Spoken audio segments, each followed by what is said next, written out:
တမိုးထားဦးစင်ကြတဲ့ရနာတစ်မျိုးဖြစ်တယ်လို့အဖို့တန်တထုတစ်မျိုးလည်းဖြစ်ပါတယ်ရွှေနဲ့ပတ်သက်တဲ့ဟောဟာရတွေလေးချိန်စနစ်တွေတတ်မှတ်တဲ့အရေးချင်းတွေဈေးနှုန်းတွေကိုမသိတဲ့အခါမှာမျက်နှာဆုပ်ရှုံးမှုတွေဖြစ်ပေါ်စေနိုင်ပါတယ်ဒါကြောင့်မိမိလေ့လာရမယ့်အခြေခံအသိပညာဘူးသူရတွေကိုဒီဗီဒီယိုလေးနဲ့ပြန်လည်မျှဝေတာဖြစ်ပါတယ်ရွှေကိုစုတောင်းထားပါကနှစ်စဉ်တန်ဖိုးတက်လျက်ရှိပါတယ်ဒီနေရာမှာနှစ်တကြာလာလို့ရွှေရဲ့အည်သွေးဟာ၄ချိန်ဟာပြောင်းလဲမှုမရှိဘဲဈေးနှုန်းသတ်မှတ်ခြင်းသာပြောင်းလဲနေတာဖြစ်ပါတယ်ဒါကြောင့်ရွှေရဲ့၄ချိန်တိုးလာခြင်းမဟုတ်ပဲငွေကြေးတန်ဖိုးများလာခြင်းသာဖြစ်တယ်ဒါကိုငွေကြေးဖောင်းပွားခြင်း inflation လို့ခေါ်ကြပါတယ်ဒီနေရာမှာ1938ခုနှစ်မှ2023ခုနှစ်ဒီမြန်မာနိုင်ငံမှာဖြစ်ပေါ်ခဲ့တဲ့ရွှေတစ်ချက်သားရဲ့ဈေးနှုန်းတွေကိုဖော်ပြထားတဲ့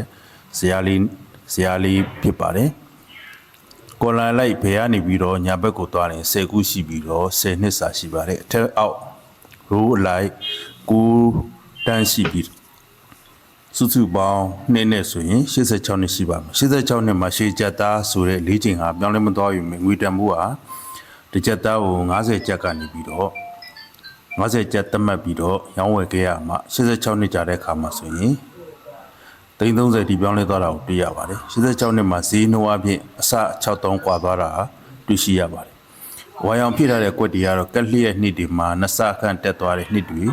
ဈေးနှုန်းတွေဖြစ်ပါတယ်အချို့နှစ်တွေမှာဆိုရင်2ဆ3ဆခန့်ထိအတက်ပြခဲ့ပါတယ်ဒီဘယ်ဘက်မှာအနီရောင်မြင့်နဲ့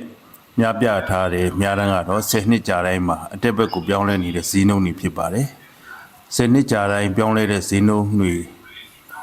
တချို့နှစ်တွေမှာဆိုရင်2ဆ3ဆခန့်ရှိပြီးတော့တချို့နှစ်တွေမှာဆိုရင်10ဆခန့်ဒီဈေးအတက်ရှိကြောင်းတွေ့ရပါတယ်